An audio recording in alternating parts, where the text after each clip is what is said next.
Bonjour à tous, j'espère que vous allez excellemment bien. Aujourd'hui, on se retrouve pour faire la présentation de la 4e étape de ce Tour d'Espagne.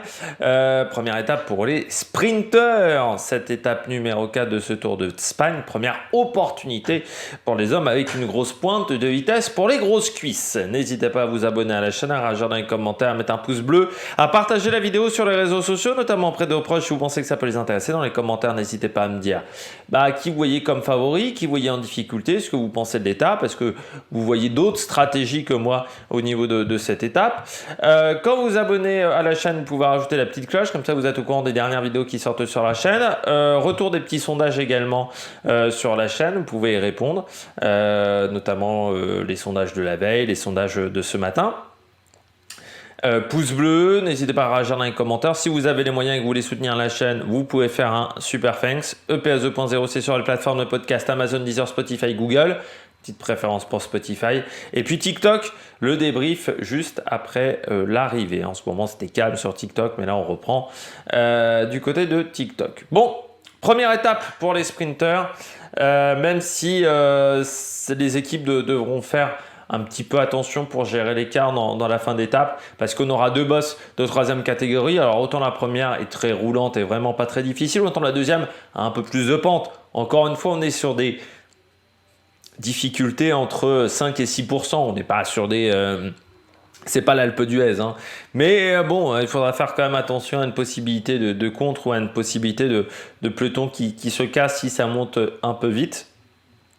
Donc il faudra faire attention avec cette deuxième bosse et donc gérer l'écart parce qu'il ne faudra pas être trop loin à 50 bornes de l'arrivée mais pas non plus trop près pour donner des idées à des coureurs de revenir sur les 3-4 hommes de devant qui auront pris l'échappée matinale. Donc il ne faudra pas trop d'avance pour les échapper mais oui, parce que forcément si tu as 5 minutes tu es obligé de rouler vite mais il ne faudra pas trop ralentir non plus derrière.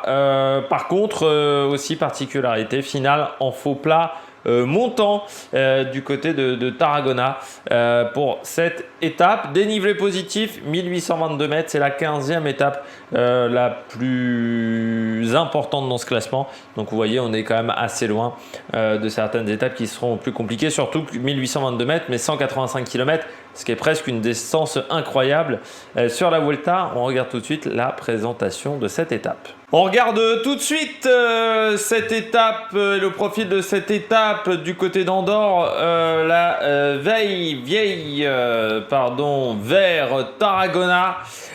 Pour cette étape de 185 km qui va traverser donc Andorre et la Catalogne. On va pas rester longtemps du côté de Andorre pour aller du côté de la Catalogne. Étape, comme vous le voyez, on voit plutôt réservé aux sprinteurs, même si il faudra faire attention à cette dernière difficulté qui sera à 30 km de l'arrivée. Début de journée très plat, pas grand chose à dire. On sera plutôt sur un profil légèrement faux plat descendant. Peut-être que l'échappée aura un petit peu de mal à sortir. Parce que des fois, quand on est sur un profil vraiment en faux plat descendant ou descente, il faut aller très très vite pour aller chercher l'échappée. Donc, c'est pas forcément évident. À Oldiana, au kilomètre 46.5, on aura une petite zone un petit peu technique, des petits répètes chauds. Notamment un qui fait 2 km 700 à 6% de moyenne au kilomètre 60. On passe à Ponce, à Tárrega. Et puis le pied de la première difficulté du jour, l'Alto des Belital, 9 km à 3,7% de moyenne, côte de 3e catégorie. Ça sera au kilomètre 131, c'est-à-dire à 50 km de l'arrivée, à peu près, un peu plus de 50 km de l'arrivée. On la voit tout de suite cette difficulté, vous voyez c'est très roulant, les pourcentages les plus importants sont sur les 2 premiers kilomètres avec 6, 3 et 4, 4 et ensuite ça reste très roulant et pas très compliqué sur cette difficulté. Donc c'est la longueur qui fait un peu la difficulté, mais quand vous avez des pourcentages à 3, 5, 2, 8, bon voilà, tout le monde va passer cette côte, même les sprinteurs, surtout qu'on a des sprinteurs qui passent plutôt bien les bosses sur la liste des départs, encore une fois, de ce Tour d'Espagne. On redescend et en fait ça va être une longue descente dans la première partie très rapide et ensuite ça sera plutôt du flot plat descendant jusqu'à la deuxième côte du jour, le col de Lila, 4 km 5 à 5,6 de moyenne, côte de 3e catégorie, à 30 km de l'arrivée, cette côte de Lila. c'est un peu plus compliqué, c'est un peu plus dur. Ça reste quand même très roulant, hein. Le pourcentage max sera de 6,2%. Ça reste assez court aussi, hein, 4,5 km. C'est pas là où on va faire des écarts. Et encore une fois, s'il y avait eu du Fabio Jacobsen, je vous aurais dit, ça va pas passer. Sauf que il n'y a pas Jacobsen, il n'y a pas ce type de format de sprinter sur cette Vuelta. Donc ça devrait passer pour tout le monde, je pense, sans trop de problèmes. Il faudra juste faire attention au contre, encore une fois, à ce moment-là de la course. Et puis ensuite, on redescend. Sprint bonification intermédiaire du côté de Valls. Ça sera à 20 km de l'arrivée. Et puis l'arrivée du côté de Tarragona. On regarde tout de suite ça, le final. Vous voyez, on sera plutôt sur une belle route, hein, à partir de 5 km de l'arrivée. Il n'y aura pas de grandes difficultés avant d'arriver sur un rond-point qui sera à 2 km 200. Rond-point qu'on ne pourra prendre que par le côté droit. Il y aura 2 ronds-points même, hein, parce qu'il y en a un deuxième ici, juste après, qui est plus petit. Ensuite, on aura un nouveau rond-point où on contournera pour prendre la route à gauche, mais on le contournera.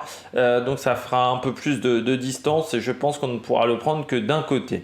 Il y aura à 1 km 300 un virage aux alentours de 110 degrés sur la gauche, virage à 120-130 degrés ensuite sur la droite. Et puis la zone la plus technique, en fait, elle est à 350 mètres, 400 mètres de l'arrivée, avec un virage assez serré sur la gauche qui m'inquiète un petit peu, parce que ce virage-là, aussi proche de l'arrivée, ça risque d'être difficile. Et une dernière courbe également, je dirais aux alentours de 110 degrés, peut-être un peu plus resserré même, cette courbe-là. Et ensuite, la ligne droite, mais on verra l'arrivée assez tardivement, hein. Je pense qu'à 250 mètres, 200 mètres de l'arrivée. Donc ça, c'est toujours un petit peu particulier, ce type de sprint, quand on ne voit pas l'arrivée tout de suite dans le final. Faire attention également, donc comme je vous le disais, le profil de ces derniers kilomètres, vous l'avez ici par les organisateurs. Vous voyez, c'est en faux plat montant ce dernier kilomètre, notamment sur la dernière partie. Même si l'arrivée se fait sur du plat, donc jusqu'à l'épingle, je dirais qu'on est sur du faux plat montant, donc ce qui permettra peut-être de limiter un petit peu les risques. Mais voilà, on aura une petite bosse en 4 km de l'arrivée et une bosse qui commencera à partir de 1,5 km quasiment jusqu'au final avec un replat au niveau de la flamme rouge. On regarde tout de suite l'histoire de ce Tour d'Espagne. Du côté de l'histoire de la Vuelta Tarragona, l'arrivée, alors qui a connu les Jeux méditerranéens, c'est même la dernière course qui s'est déroulée du côté de Tarragona. Le contre-la-montre féminin avait été remporté par Lena Cecchini et la course en ligne par Lisa Longo-Borghini. J'avais Jalel Duranti qui avait gagné la course sur route chez les garçons. Pour le Tour d'Espagne, dernière arrivée, c'était 2017 avec Matteo Trentin. On a également une victoire de Philippe Gilbert en 2013. 2 contre-la-montre également, remporté par Miguel Indurain en 91 et Abraham Olano en 2000. Et pour une victoire française, eh bien, il faut regarder du côté du Tour de Catalogne 2011 avec l'étape numéro 5 qui avait été remportée par Samuel Dumoulin. Du côté de la ville de départ, Andorre-la-Vieille, ville qui a connu pas mal de passages par le Tour de France et le Tour d'Espagne. Sepp Kuss, dernier vainqueur, c'était sur le Tour de France en 2021. L'étape numéro 15. On a également Vincenzo Nibali. Ça, c'était la 3e étape du Tour d'Espagne 2017. Parmi les derniers passages des courses à cet endroit-là, eh bien, j'ai 2019, le Tour d'Espagne avec l'étape numéro 9 ou le Tour de France 2016 avec également l'étape numéro 9 qui était partie du côté d'Andorre-la-Vieille. On regarde tout de suite la météo. Eh bien, on aura un temps ensoleillé.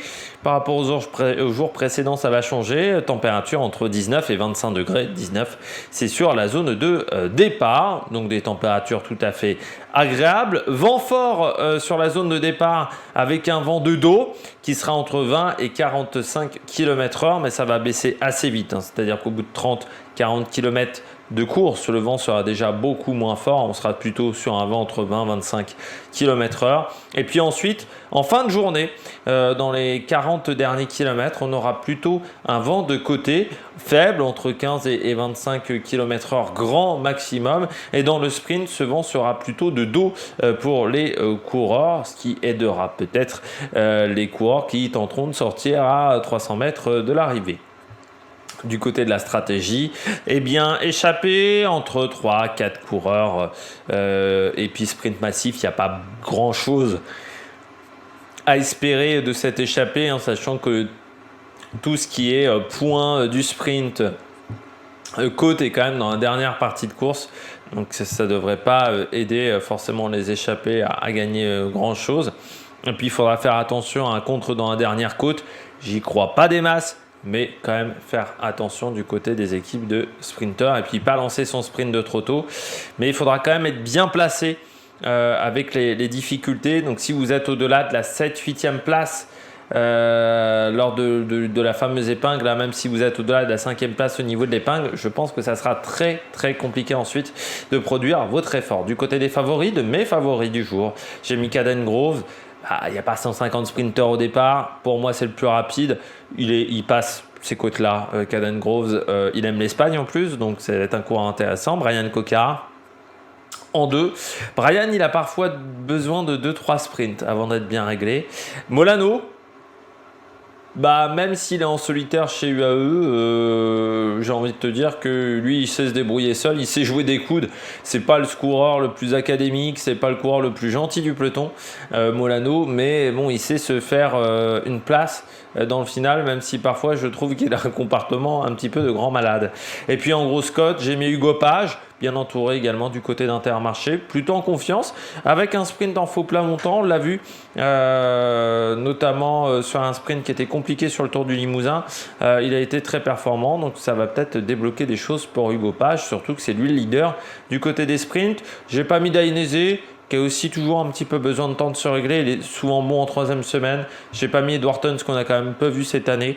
Et j'ai pas mis Lewis Heskey, peut-être un peu trop tendre sur un sprint quand même de ce niveau-là. Du côté du programme télé, Eurosport 1, 14h30. Les rois de la pédale, le direct qui commence à 14h50. On sera environ à 113 km de l'arrivée. Le pied de la première côte entre 15h57 et 16h12. S'il devait se passer des choses, ça sera à partir de ce moment-là. Et puis l'arrivée prévue entre 17h19 et 17h42. J'espère que vous avez aimé cette vidéo. Si vous avez aimé cette vidéo, n'hésitez pas à vous abonner à la chaîne, à réagir dans les commentaires, à mettre un pouce bleu. Et puis nous, on se retrouve pour de nouvelles aventures sur la Mike Production. Ciao, ciao!